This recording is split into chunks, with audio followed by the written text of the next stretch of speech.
Thank you so much for having me. It is just such an honor to be able to share my expertise. And so I am Averri Simone, the CEO of Black Women Moguls, where I work with entrepreneurs to automate their boring, tedious tasks that nobody wants to do so they can free up their time through those automation solutions.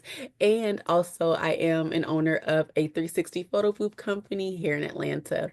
And just a little bit about me, I've been an entrepreneur since the age of 3. Technically, there's a whole story behind that. But officially, I fell into website design in 2010, and along the way, trying to figure out how to turn that from a hobby to an actual business, I picked up some skills along the way, and that's basically why I do what I do now to help other entrepreneurs along their journey. What was your inspiration for the idea behind Black Women Moguls? So for me personally, going back to my story of trying to turn it from a hobby to a business, I was attending so many conferences. However, they were purely based on motivation. And while motivation is great, sometimes that can be a fleeting moment because I always say you're not always going to be motivated, but you can be disciplined in your business and that will keep you going forward. So I was like, well, where are the actual tangible skills to teach entrepreneurs how to create sustainable business outside of a good feeling for that moment? And so I was like, well, I guess I'll just have to be that person to bring this to the forefront. And so along that way, I started my own conference and I make sure that I bring in individuals who can share their expertise that moves the needle, whether that's financially, whether that's in marketing, legally, different areas, so that we know that we're getting the tangible resources that we need in our business. And also, I would have to say, it also goes back to the 2019 American Express report at that time, and it's changed a little bit, but not that much, where they gave the statistic that Black women entrepreneurs make on average 24,000 per year as opposed to other cultures who make 6 figures or more. That definitely is a huge motivator. That earnings gap, that revenue gap, that opportunity there to increase just the revenue within our community.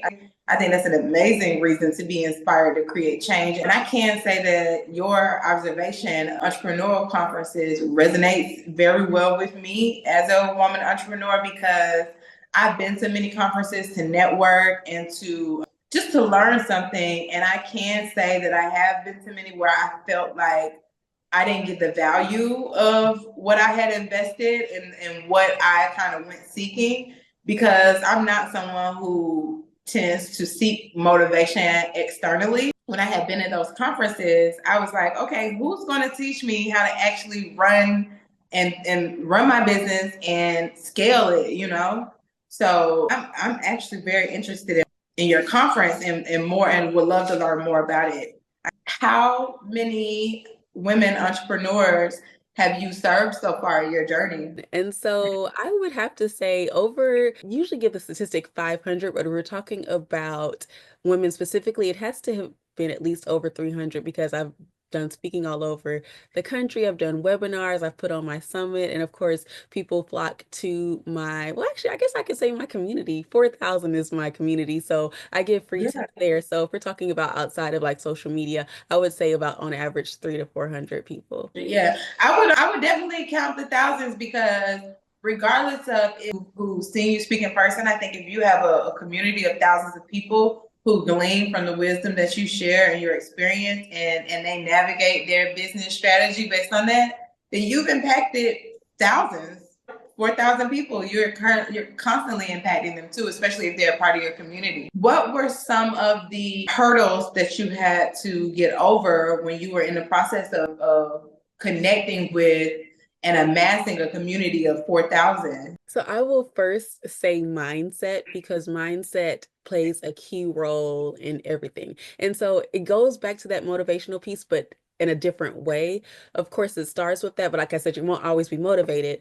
I had to find the passion of like, what do I actually want to do? What do I actually want to contribute? Because I've, like every other entrepreneur, I've tried so many different ventures, but it wasn't until Black Women Moguls that I found something that I really truly have a passion for. And so from that, learning that I am worthy of success and actually taking that a step further, applying the skills that I needed to do for to create a sustainable business and having the systems in place and making sure I keep imposter syndrome at bay.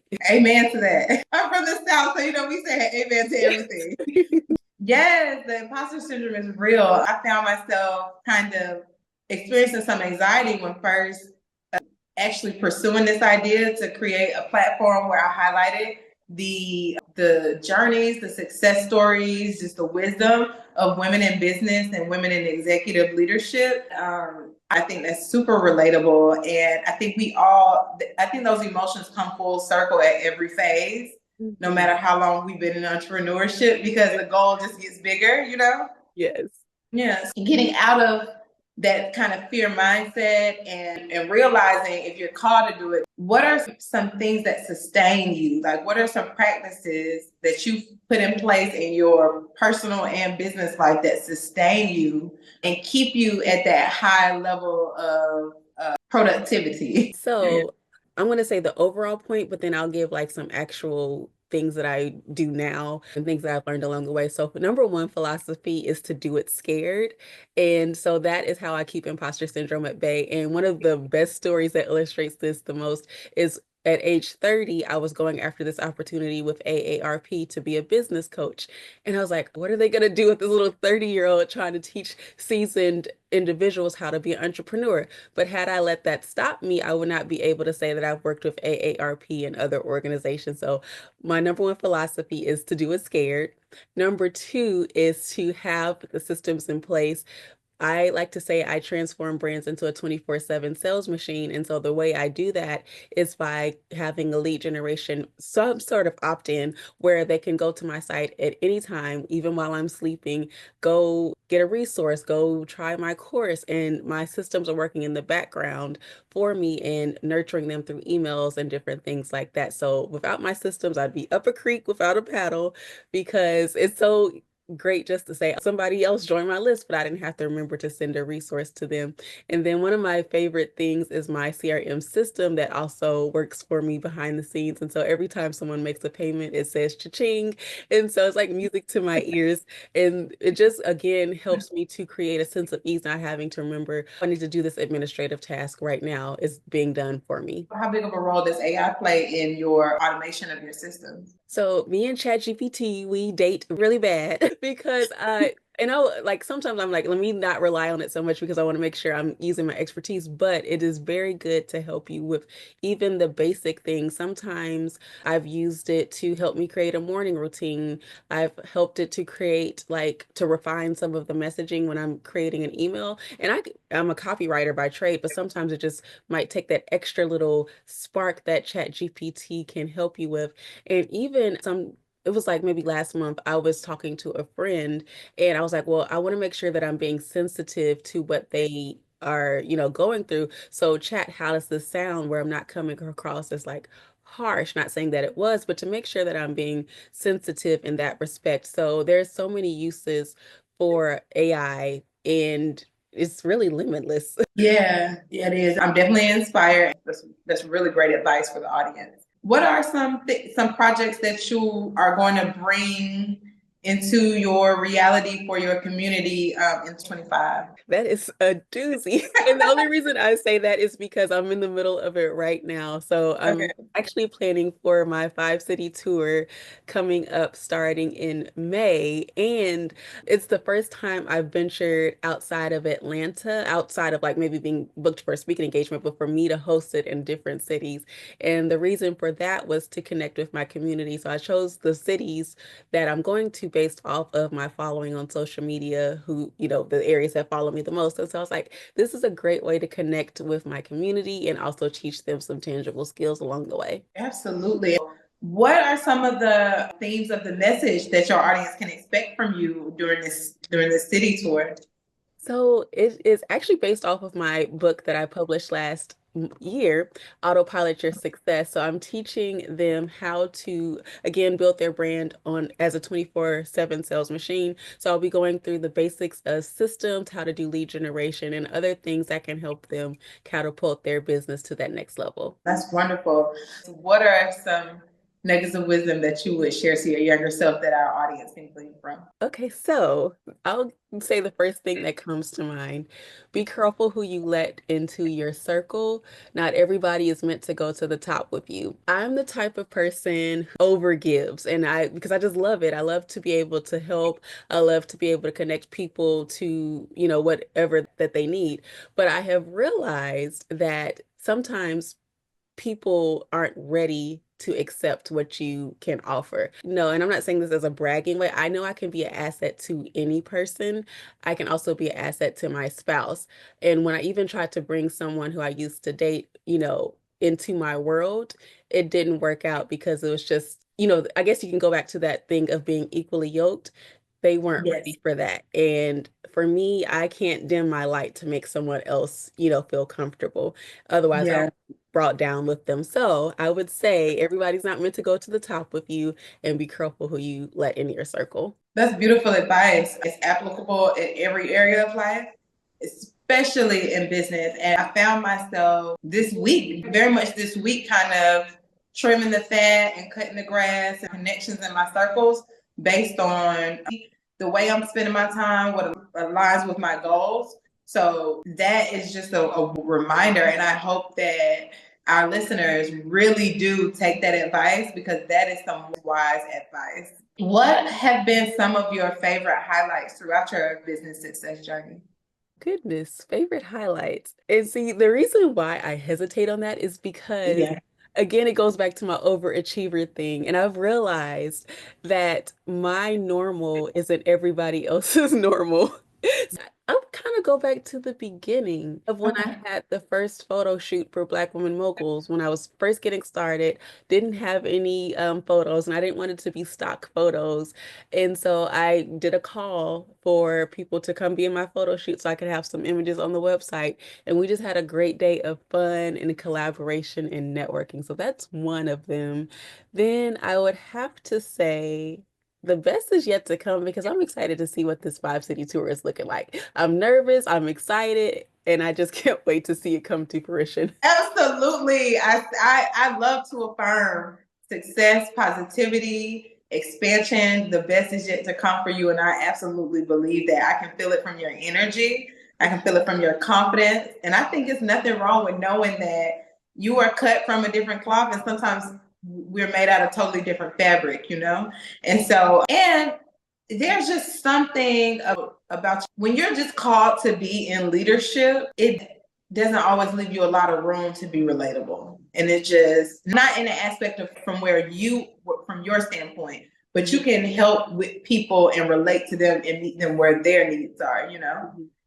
A common theme in a lot of the interviews when I interview very successful women, they speak about trying to find relatability, being equally yoked. What role has essential relationships and maybe finding friendships and just whatever type of relationships outside of business, what role has that played in your success? And how have you navigated that? That's ironic that you asked that because I probably couldn't answer that maybe a year ago. Well, actually longer than a year ago, I actually found my tribe of business women who we meet regularly and we hold each other accountable personally and professionally. So we collaborate, you know, weekly on different projects and we have a hand in each other's business for different areas. But outside of that, we laugh. We actually talk daily. Like if we don't say good morning or check on each other by the afternoon, we're like, okay, are you good? What's going on? Because we're like sisters at this point. So we have that, I don't like to say balance, but I would like to say work-life harmony where we do get the business done, but we know how to step back and have some fun, do some self-care. So it's great to have supportive people who have your back, who can hold you accountable, make sure you're getting things done.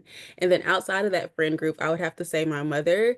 I know that's Yeah. cliche, but she has definitely been my best friend. She's actually who the first introduction to entrepreneurship that I had, even though she mostly worked, but she had a few ventures here and there, and I saw that she was able to call her own shots if she didn't want to work for a job, she quit and moved on to something else. And so I was like, oh, I'm going to be like that and be flexible. So she says I've taken it to a different level, but having that her support of just, my dreams and entrepreneurship has been amazing because I know so many people don't have supportive parents who don't understand like the entrepreneurship way of things. Yeah, I think that a lot of times parents can only be as supportive as their experience.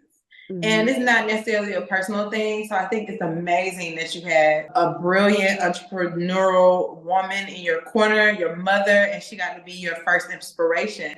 Beyond your, we're going to get right back to the talk, but I want to offer you a free gift. I know. No, it's actually free. Like you don't have to pay anything. There's no shipping and handling or no processing fee. Literally, all you have to do is click the link, download the Self Care Your Way to Success Chakra Alignment Journal, and start journaling and start your path to wellness.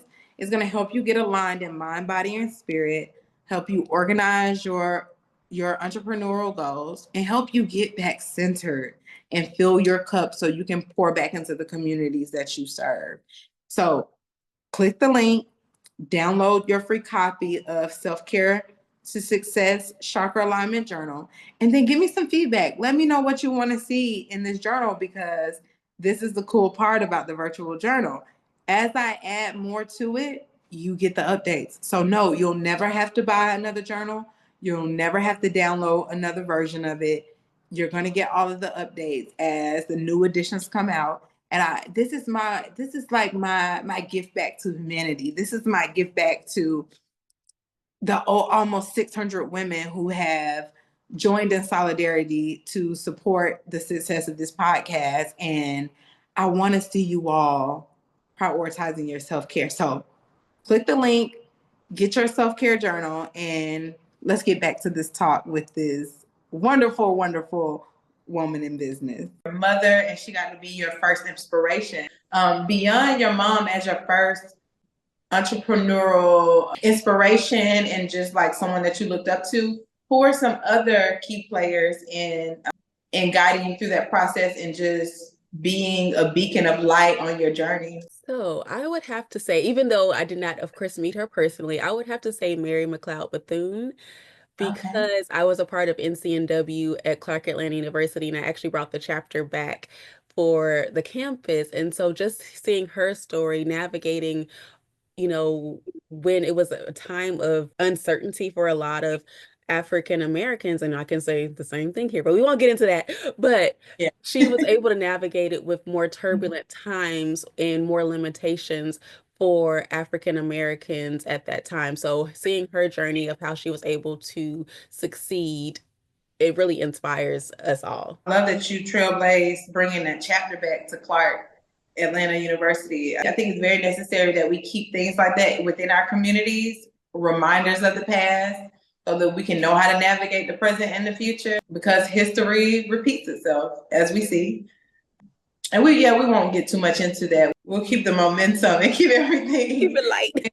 So I have this philosophy too that I live by, as well as beginning with the end in mind. What would you say is one of your huge, like monumental goals that you can see further on your path? What's the big idea, Black Women Moguls? My big idea with Black Women Moguls, and it's kind of in the works, but not to where I want it to be, is turning it into a full service agency. So a one-stop shop for entrepreneurs to come, whether they need website design, the system setup, logo design, graphic design, for them to be able to come to us and get those services. So right now, I'm the only one that can provide the services, but I'm working on a certification where I can basically duplicate what I do and also give some skills to other individuals and employ them and just keep the legacy going with wealth generation across whoever works with the company. You'll be expanding your vision, bringing more automation, providing jobs, and being able to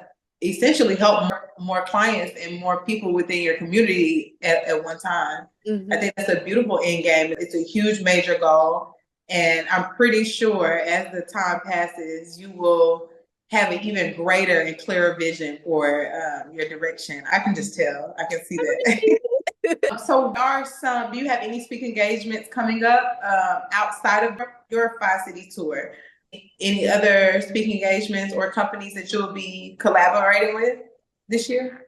Yeah, so that's a good question because I just received two last week. One is through the Atlanta Black Chambers, which I'm excited about. So we're working on a lunch and learn, and then also working with, I think I can say this, with the NASDAQ Entrepreneurial Center is we're going to do a lunch and learn with them as well. And then outside of that, my monthly webinars I host to teach again tangible skills, but to teach No, tangible it's not. skills such as lead generation, business automation, business processes, different things like that. And actually, I'm going to do one on brand positioning because a lot of people ask, well, how do you get so many logos that you worked with as far as company collaboration? So I'm going to teach them that method of how I went about it. Yeah, I think brand positioning is amazing. A lot of people have a wonderful concept, an amazing idea. They have the skills to serve people, but they really don't know where to connect and put themselves in a position to even find the leads or connect with those most valuable customers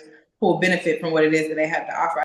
I'm looking forward to the NASDAQ Lunch and Learn, and I hope that brings about even wider networks for you and more revelation on how you can serve your community. Is there anything else that we should know about you as the CEO? Well, I actually want to touch on something you just said about the wider networks, and then I'll answer your question. So, with the Atlanta Black Chambers and other organizations, I would just definitely tell the audience the importance of building relationships because that came about from me being consistent, me showing up, me taking opportunities.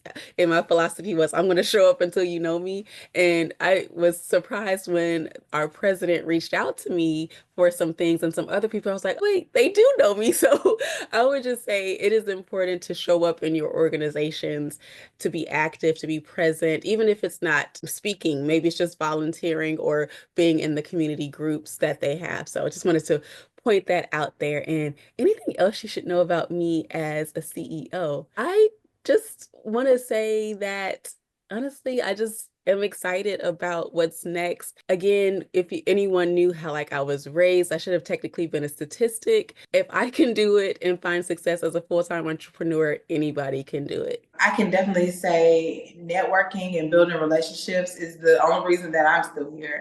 I've had relationships from years ago come full circle in present time. So it is definitely consistency is showing up in a trustworthy way. And the way people can rely on you being consistent as who you are and how you deliver. When you talk about your past or just your upbringing, and you saying technically being you should have been a statistic, do you feel comfortable with elaborating more on that? Sure, of course. And how you navigated it to become just this powerhouse that you are today? Yeah, I don't mind at all. I am transparent. So, what I meant by that is technically my mom and I were categorized as in poverty growing up. I don't know to this day how she was able to manage something. So she sent me on a 5 country tour in 10th grade. She sent me to New York on the plane by myself. But if you knew like how I was raised, outside looking in looks perfect. I had what I needed as far as like love. My mom did so sacrifice so much for me. But anybody most likely could not live the way we lived. We sometimes did not have running water. I remember we would go to the well and get some water because sometimes our pipes didn't work properly. Sometimes, our lights were off. And I remember the room that I was supposed to have, it caved in because I think there was a leak in my room. And so we ended up sharing a 1 bedroom. Even though we had like the living room, we had the kitchen, we had the dining room. It was a nice house. It just needed update. And of course, she's a single mom trying to take care of me. It wasn't the perfect condition that most people would be able to have, or be able to live in. But for me, it was enough. It was a great humble beginning. And for me to go from that to say all I want for my birthday this year is a yacht, I mean, and I'm gonna make it happen. So you just That's said it, if I amazing. can do it, Anybody can do it. Yeah, good for you. And happy birthday if I don't speak to you between now and then. But I hope you have an amazing celebration ahead of you. Beautiful, beautiful story of how you triumphed beyond your beginnings, how your mom made the most of it, how she did what she could do with the resources available and still propelled you beyond what seeming glass ceilings, were in place in your environment. In present day, when you're navigating life just as a Black woman, as a woman entrepreneur, because there's so many different categories we could put it in as being, something that might be a barrier to entry.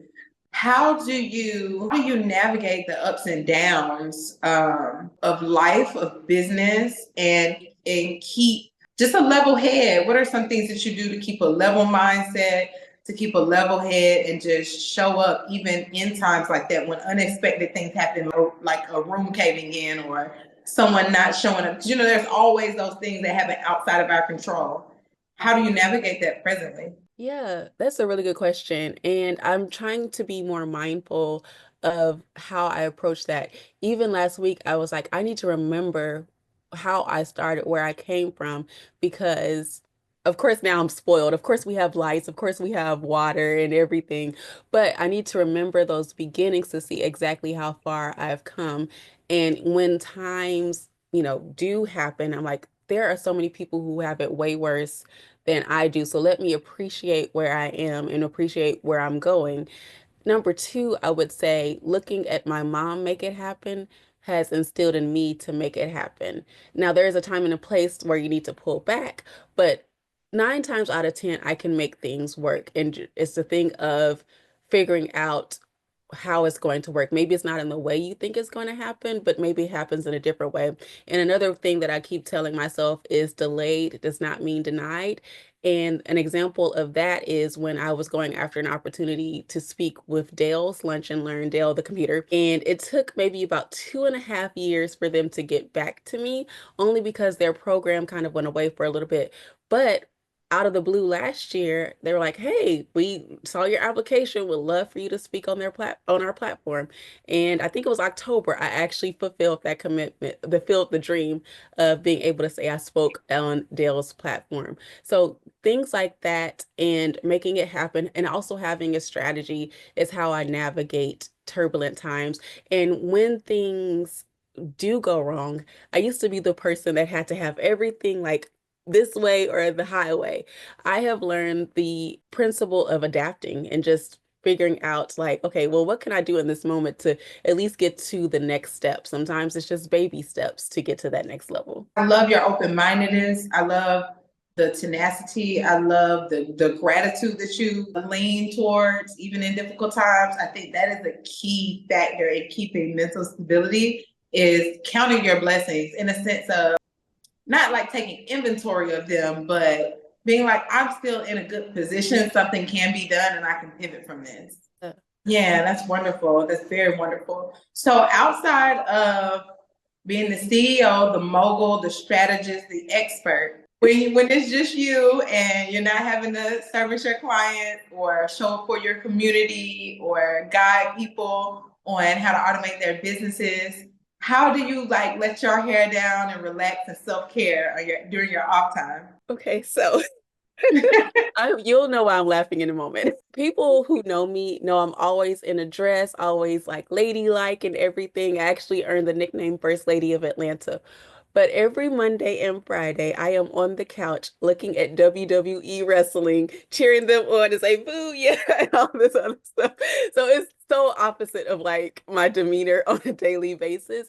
But that's one of the things that I love to do, especially when they come to Atlanta. I'm like, you couldn't tell me nothing because last month I was fifth row from the ring and I was like, I feel like a celeb now. So that's one thing. And then two, just finding activities. I've been after a really bad breakup, I was in the process of rediscovering what it is that I like to do. And so Some things might look like going to a class such as candle making, or going to medieval times to see them ride the horses and do the Renaissance fair. And one thing I'm thinking about doing is going to, it's called Beam Atlanta, and go have a sauna experience. So different things like that. And then a staycation I love to do as well. That's wonderful. That is wonderful. I love to kind of find out, okay, what are the executive girls doing? What are the entrepreneur girls doing to relax? Because I know the level of stress that comes with growing and sustaining a business, managing a community, managing employees, showing up, having a crazy calendar. So I love that you do something that's like so unexpected, like a wrestling. And the reason it was just funny to me was because my younger sister, that is one of her most favorite things to do. And I actually grew up arm wrestling because my oldest brother, he was like a devout fan of WCW, WWF, all of those different things. And so my mom would get us tickets and we would go to the live arenas like and watch the wrestling. It was that was the craziest, most fun, just wild experience. I would be like, these people are crazy, but it They was so are. fun and memorable. And now I'm one of them. I watched it growing up, but then I fell back into it last year watching Bianca Belair. And I was like, oh my goodness, we have representation, Black women. Yes. And I'm like, and so I fell in love with her, just the Yeah. athleticism and everything. And then I fell into all the other storylines. So yes, now I'm back. Yeah, that's wonderful. Yeah, they have some great athletes now. And I mean, Yeah. they show up in some crazy costumes, cool hair. They look so good. I'm like, this is not the wrestling that I grew up I on. know. Like I these grew up on The girls Rock look and all that. cool. Yeah, they look like comic book characters almost, like action figures. I'm like, oh my God, this is like something. It's something else. I definitely can say I dabbled a little. I don't watch too much television or kind of get out more of a reader, but when I did get wind of just like the shift and like how cool everything has gotten, I have tapped in and I have checked out some of it because it was very nostalgic. So I see why you enjoy that. So just in closing, because I don't want to keep you too long. I know you have a busy schedule and you have blessed our podcast with your time. What is something, just one thing, if it's one thing you can leave us with, what would you leave us with? And then after that, just share with us your name, your company, and where we can connect with you online in closing. So I'm going to go back to my earlier point of doing it scared. It's okay to be fearful, but you just don't want it to paralyze you to where you are holding back your opportunities. Sometimes your 100th no might be that next yes. That 101 might be a yes for you. And you are so close, but you give up at that end goal. So I just want to say, do it scared.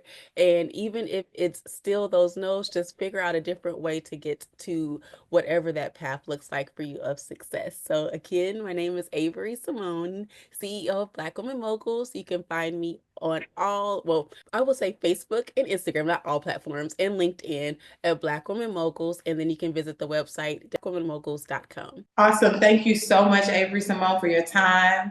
We appreciate you here at Self Care Your Way to Success podcast. I know the audience is going to benefit so well from the advice that you shared, and you've inspired us with sharing your journey, your transparency, and we want to wish you more success. Thank you. I received that. Thank you. Good luck with all that you do, and I'll definitely make sure I get onto those platforms and I connect with you and I keep up with what you're doing. And likewise, I'll be keeping tabs on you too. Absolutely. Thank you so much. You have a wonderful rest of your day and the rest of your weekend. You too. Thank you. Bye.